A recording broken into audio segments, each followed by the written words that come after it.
राजधानी भोपाल में सामाजिक न्याय और संवैधानिक अधिकारों को लेकर ओबीसी एससी एसटी जयस भीम आर्मी अपाक्स एवं अजाक्स संयुक्त संघर्ष मोर्चा के बैनर तले संयुक्त महासम्मेलन आयोजित किया गया। इसमें प्रदेश की कुल आबादी के लगभग 88% समाज ने एकजुट होकर अपने अधिकारों की मांग उठाई। महासम्मेलन में पिछड़ा वर्ग को जनसंख्या के अनुपात में 52% आरक्षण, 13% ओबीसी होल्ड हटाकर 27% आरक्षण लागू करने, एससी एसटी ओबीसी बैकलॉग पदों पर शीघ्र भर्ती तथा निजी क्षेत्र में आरक्षण लागू करने की मांग प्रमुखता से रखी गई। आदिवासी प्रतिनिधियों ने आदिवासी क्षेत्रों में संविधान की 5वीं अनुसूची के पूर्ण क्रियान्वयन की मांग की। वहीं दलित संगठनों ने दलित, पिछड़े और आदिवासी समाज पर बढ़ते अत्याचारों पर तत्काल रोक लगाने की मांग उठाई। इसके अलावा एससी एसटी ओबीसी विद्यार्थियों को समय पर छात्रवृत्ति देने, कास्टिस्ट कॉलेजियम व्यवस्था समाप्त करने और आईएएस संतोष वर्मा के खिलाफ किसी भी प्रकार की कार्रवाई न करने की मांग भी मंच से रखी गई। महासम्मेलन में सरकार को चेतावनी दी गई, यदि मांगों पर शीघ्र निर्णय नहीं लिया गया तो प्रदेश में आंदोलन को और तेज किया जाएगा।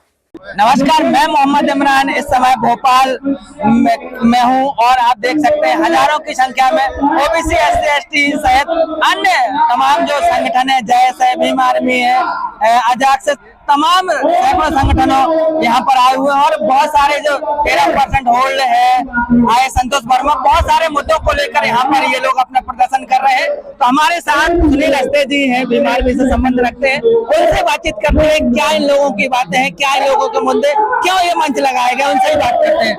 आपका बहुत बहुत स्वागत है हमारे चैनल पर। आप क्यों इतना बड़ा मंच लगाना पड़ा, क्यों ये महापंचायत बुलानी पड़े, क्या मुद्दे हैं आप लोगों के, बताएं थोड़ा सा। देखिए इमरान भाई, सबसे बड़ी बात तो ये है कि मैं धन्यवाद करूंगा आपका कि एक घटना तो आपके जिले में ही हुई है, वहाँ पर आदिवासी भाई को जूते से मारा गया और एक घटना ये हुई कि हमारे पिछड़े भाई को पैर धुलवाकर पैर छटवाया गया और तीसरी घटना हमारे दलित भाई को ग्वालियर के अंदर पेशाब पिलवाए गए।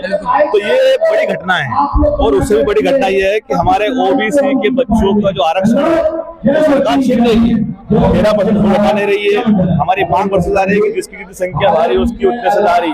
और वहीं एससी एसटी जो 1 लाख के पद है, लगभग 3 लाख से ऊपर पद, उनकी भर्ती नहीं हो रही है। और सबसे महत्वपूर्ण कि जब हमारा बुद्धिजीवी वर्ग अपनी आवाज उठाने की बात करता है तो उनको निलंबन कर दिया था।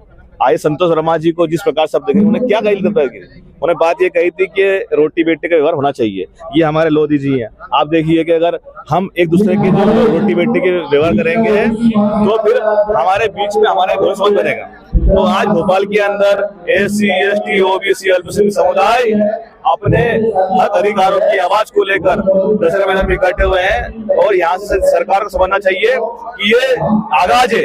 अगर ये आगाज मुख्यमंत्री के कानों में नहीं सुना देता है और जो विधायक है मध्य प्रदेश में, जो बहुजन समाज के जो विधायक है, अगर उनके कानों में सुना देता है तो फिर अगली बार उनको विधानसभा से हटा देंगे और हमारे धर्मेंद्र कुशवाहा जी जैसे, हमारे लोधी जी जैसे, आप जैसे हमारे भाई लोग वहाँ पर जाएंगे विधानसभा में और ये अपनी आवाज उठाने का काम करेंगे। मुख्यमंत्री कह रहे हैं कि हम हर साल 1 लाख नौकरी दे रहे हैं, लाडली बहनों को पैसे दे रही हैं और मकान दे रहे हैं, राशन दे रहे हैं 5 किलो, तो आपको क्या चाहिए? और देखिए मुख्यमंत्री जी एक तरफ तो राशन दे रहे हैं, ये दे रहे हैं, लेकिन ये बात सत्य है कि करोड़ों रुपए अमित शाह जी के दे रहे हैं।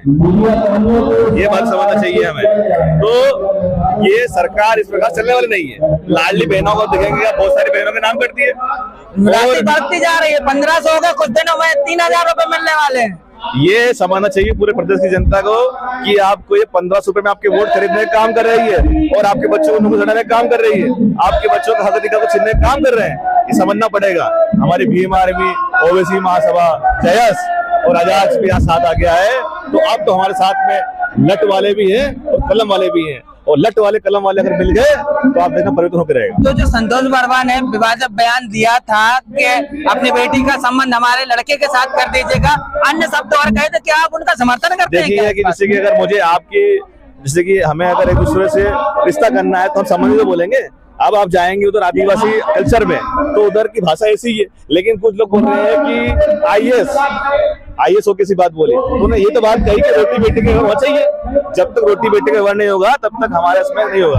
आप देख रहे हैं कि भाई अमित शाह जी के बेटे का रिश्ता नहीं हो रहा, वही है ना समाज में। तो वही बात हम चाह रहे हैं कि जो संविधान में जो अधिकार दी अंतर्जातीय युवा का वो होना चाहिए। अभी कुछ दिन पहले वो कुछ एक संगठन है कर्ण सेना, वो वहां पर जाकर SC/ST एक्ट खत्म करने की बात करते हैं, प्रतिज्ञा करते हैं और अंतर्जातीय युवा की बात करते हैं। तो ये सब असंवैधानिक काम कर रहे हैं। हम लोग कुछ करने वाले नहीं है, संविधान के लिए हम लोग लड़ेंगे। लेकिन जो बीजेपी के विधायक है, सांसद है, मंत्री है, वो कह रहे हैं ये जो पैसा है ये कांग्रेस ने दिया, वो फंड उन्होंने दिया है, आप उनके लिए काम कर रहे हैं आप लोग। मैं जूता मारूंगा उसको, आप सबूत लेके आइए या फिर वो जूता मुझे मारे। ये हमारे राकेश लोधी जी जैसे जो लोग हैं, जो हम लोग संघर्ष कर रहे हैं, अपनी मेहनत की कमाई से हम लोग यहाँ पे आई है। आप तो हमारे बैंक डिटेल निकाल लीजिए कि हमारे पास कहाँ से पैसा आ रहा है। हम समाज के बीच जाते हैं, समाज के बीच हम लोग उनके लिए लड़ाई लड़ते हैं। आप ये देखा होगा हमारे भीम आर्मी चीफ का जन्मदिन था, चंद्रशेखर जी का, तो उन्होंने कहा कि घूम रहे थे आपके जो राष्ट्रीय अध्यक्ष जी हैं, तो क्या मतलब दलित डिपेंडेबल होगा? बताइए मुझे। गाड़ी किसी केस में भी थी, मुझे वो सुनिए, वो हमारे एक कार्यकर्ता ने कहा कि भाई साहब डिफेंडर गाड़ी है, तो उन्होंने गाड़ी लगा दी।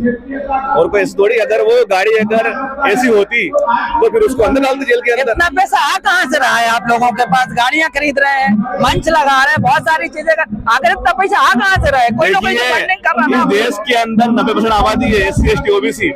अगर वो 1-1 रुपए देंगे नहीं तो 140 करोड़ आबादी है, तो 1 रुपए देंगे वो तो 130 करोड़ रुपए इकट्ठे होंगे आज ही।